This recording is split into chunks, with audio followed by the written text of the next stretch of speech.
தொண்டைமேனாறு ஸ்ரீ செல்வச்சன்னதி ஆலயத்தினுடைய இந்த ஆண்டுக்குரிய மகோற்சவ பெருவிழா கோலாகலமாக ஒரு பக்திபூர்வமாக ஆரம்பமாகி இருக்கிறது. கடந்த 4/8/2024 ஞாயிற்றுக்கிழமை மாலை 6 மணிக்கு ஆரம்பமான பெருமானுடைய மகோற்சவ பெருவிழா தொடர்ந்து இடம்பெற்று நேற்றைய தினம் சப்பரத உற்சவம் சிறப்பாக இடம்பெற்று இன்று பெருமானுடைய தேர்திருவிழா கோலாகலமாக இன்றைய நாள் பெருமானுடைய திருவருளை தருகிற 15ஆம் நாள் சிறப்புக்குரிய தேர்திருவிழாவாக இன்றைய திருவிழா பக்திபூர்வமாக இடம்பெற இருக்கிறது. எண்ணிதியும் திருவான் செல்வச்சன்னதியானுடைய ஒரு பக்திபூர்வமான வழிபாடு. செல்வச்சன்னதி ஆலயம் ஆகமம் சாராத வழிபாடு கொண்ட தலம். மருதர் கதிர்காமர் திருவருளை கொடுத்த ஒரு தலம் என்ற பெருமைக்குரிய தலம்.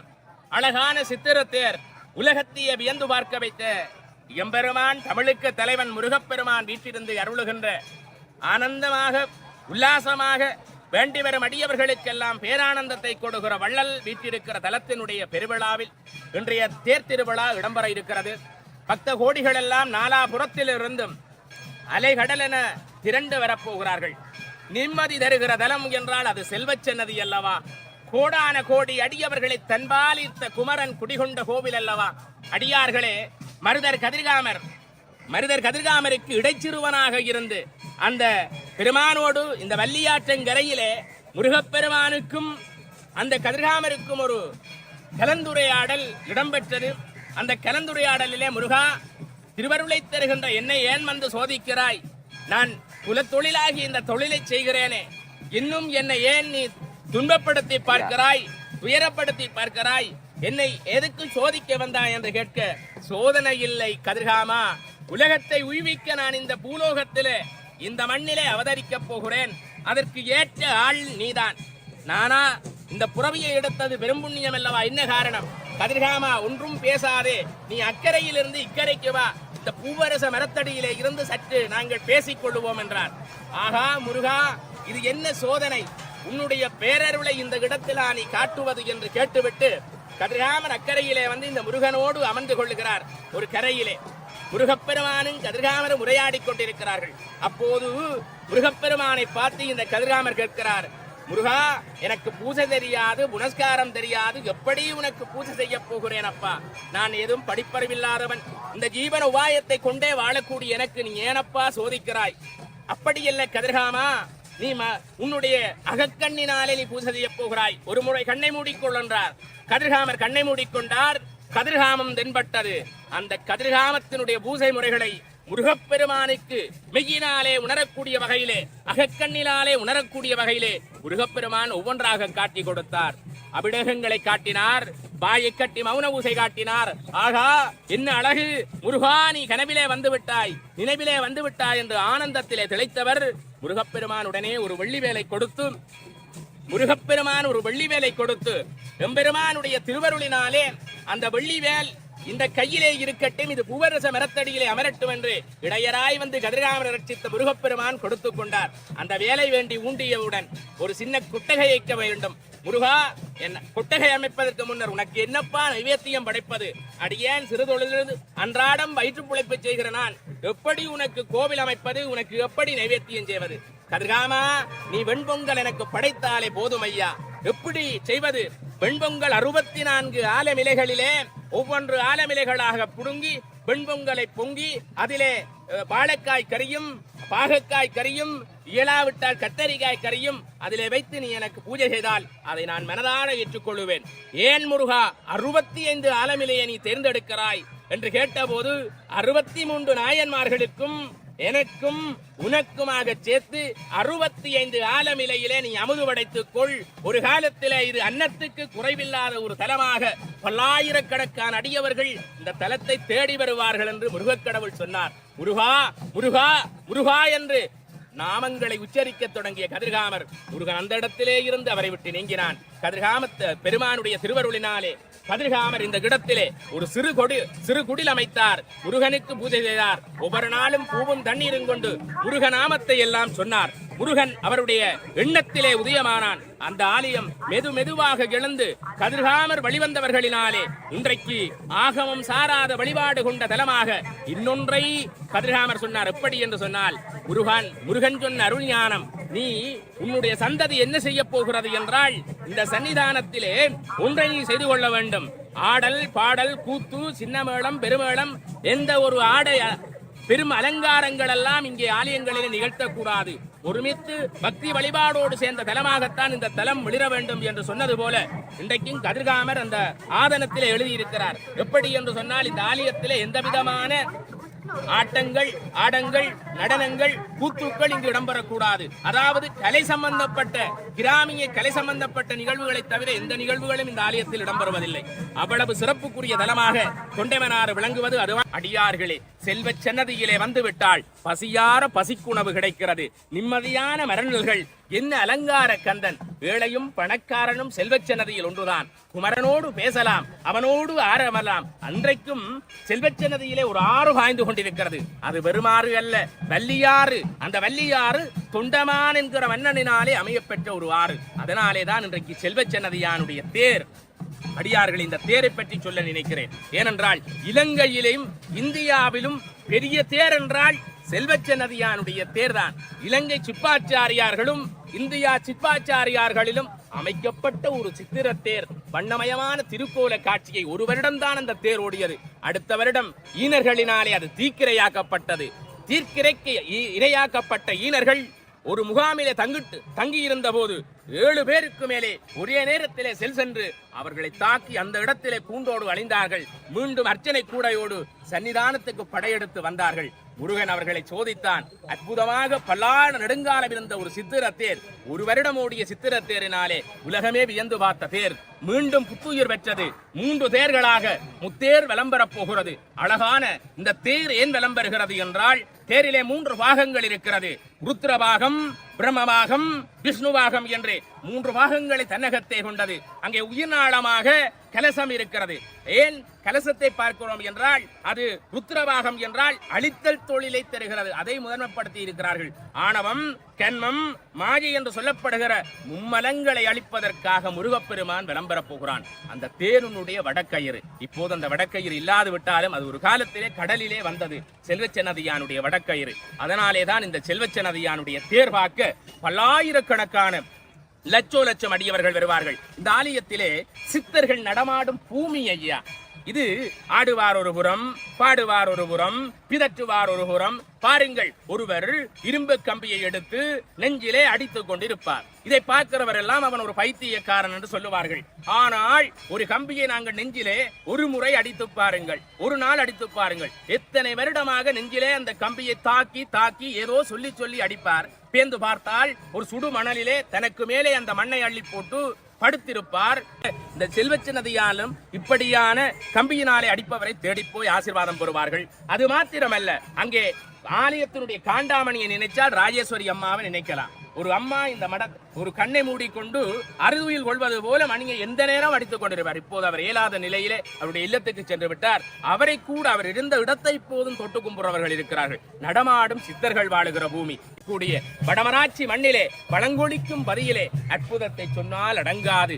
ஆனந்தமாக இன்றைக்கு தேர் பெறப்போகிறது. படம் பிடிப்பார் வானுலகத்திலே இடம் பிடிப்பார் என்பது போல தொண்டமனாற்றங்கரையானுடைய அற்புதத்தை எல்லாம் இந்த சன்னதியினூடாக நீங்கள் பார்க்கிறீர்கள். அருமையாக வெறாத விட்டாலும் புலம்பெயர்ந்த நாட்டிலிருந்து இந்த சன்னதியானை எந்நிதியும் தெருவான் செல்வச் சன்னதியானை எல்லாம் நீங்கள் கண்டுகொள்ள வேண்டும். உங்கள் வாழ்வெல்லாம் வளம் பெறத்தான் சென்னதியான் வரப்போகிறான். தேர் இழுப்பதற்கு முன்னர் மழை வரும். அது எந்த ஆண்டிலும் அப்படித்தான். சப்பரத்துக்கு முதல் நாள் மழை கொட்டும். வடமராட்சி எங்கும் பெய்யும். அது ஏனென்றால் அசுத்தங்கள் எல்லாம் நீங்கிக் கொண்டு அந்த தொண்டமனாற்றங்கரையிலே போய் சேரும். புனிதமாக்கப்படும் இந்த ஆலயம். அந்த அற்புதமான கந்தன் சூரியொளி மெதுவாக வானிலே காட்சி கொடுக்கிறான். சூரிய பகவான் அரிகாரிகாக அந்த வெண்முகில் காட்சி கொடுக்க பறவையினங்கள் எல்லாம் இறை தேடச் செல்கிற பறவையினம் ஒருமுறை கந்தனை காண வேண்டும், ஒருமுறை சென்னதியானை காண வேண்டும் என்று ஓடோடி வந்து வெட்ட விடுகிறது.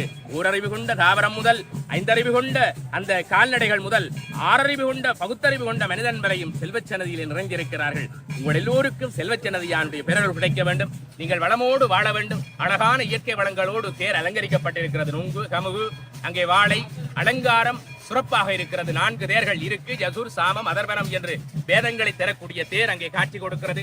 தொடர்ந்தும் இந்த சேனலினூடாக மீண்டும் உங்களோடு நேர்முக வர்ணனையில் இணையும் வரை அடிக்கடி உங்களோடு இணைந்து கொண்டிருக்கிறேன். அந்த வகையிலே உங்கள் எல்லோருக்கும் இறைவனுடைய பேரருள் கிடைக்க வேண்டும் என்று பிரார்த்தித்துக் கொண்டு செல்வச்சனதியிலே இருந்து நிம்மதியை வேண்டுங்கள். உங்கள் அத்தனை பேருக்கும் இந்த ரதோற்சவ பவனி கோலாகலமாக இந்த 2024ஆம் ஆண்டிலே நீங்கள் கேட்ட வரங்கள் எல்லாம் கிடைக்க வேண்டும், நிம்மதி கிடைக்க வேண்டும், வேண்டிய வரங்களை நேர்த்திக்கடன்களை எல்லாம் நிறைவு செய்து நல்ல வண்ணம் மண்ணிலே வாழ பெருமானை பிரார்த்தித்துக் கொண்டு உங்களிடமிருந்து விடைபெறுகிற நான் என்றும் உங்கள் வடமராட்சி மண்ணினுடைய நேர்முக வர்ணனையாளர், உங்களில் ஒருவனாய் ஆலயங்களிலே வலம் பெறுகின்ற அல்வாயு நேசனாகிய நான் உங்களிடமிருந்து விடைபெறுகிறேன். நன்றி, வணக்கம்.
அற்புதமான திருச்சை ஆட்சியை நாங்கள் எம்பெருமானுடைய திருச்சன்னிதானத்தில் பார்த்து மகிழ்ந்து கொண்டிருக்கிறோம் அல்லவா?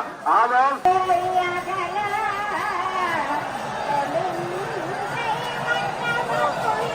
நேரத்திலே அமங்கலங்கள் எதுவும் நிகழ்ந்துவிடக் கூடாது. தயவு செய்து சைவ தமிழ் பாரம்பரியத்தை நீங்கள் நெஞ்செடுத்து ஒவ்வொரு காரியங்களையும் செய்ய பழக வேண்டும். தேங்காயை அடிப்பதற்கென்று வைக்கப்பட்ட கல்லிலே ஒவ்வொருவராக அடியுங்கள். தயவு செய்து பொறுமையோடு தேங்காயை அடித்து உகையுங்கள்.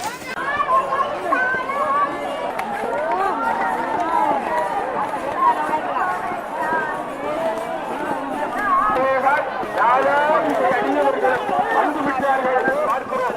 கீழே மண்ணிலே திரும்ப புறம்புவதற்கு ஒழுக்கத்தை நாங்கள் எல்லாம் மறைப்போம். ஆனால்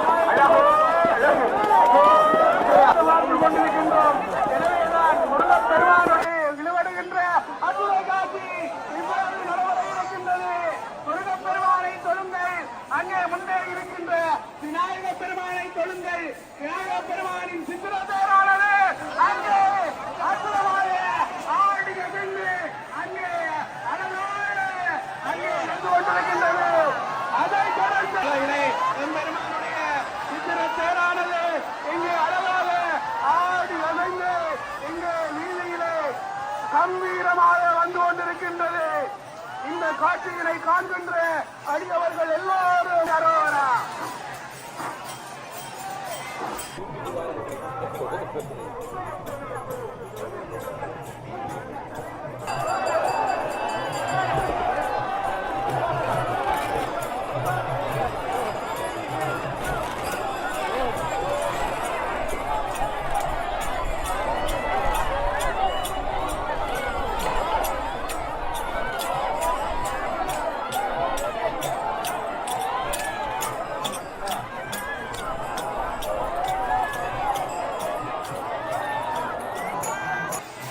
அறிவித்தலுக்கு பெருமானுடைய ரத உற்சவத்தை கண்டுகளித்துக் கொண்டிருக்கின்ற அறிவிக்கப்பட்டுள்ளது.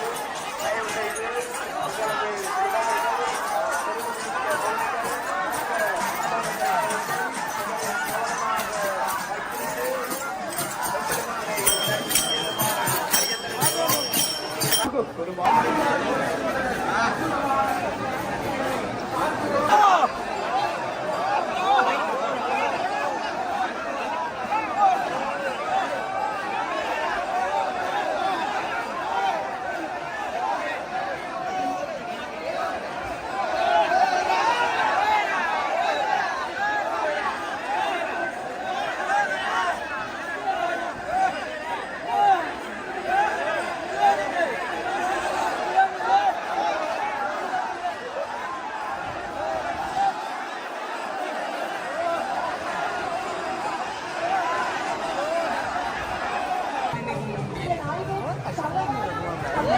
மேடதாளங்களினுடைய மேடநாதஸ்வரங்களுடைய நாத கண்ணங்கள் எல்லாம் ஒழித்துக் கொண்டிருக்க, வானத்திலே இருக்கின்ற வானோர்கள் எல்லாம் வான்புகளை கொடுத்துக் கொண்டிருக்க,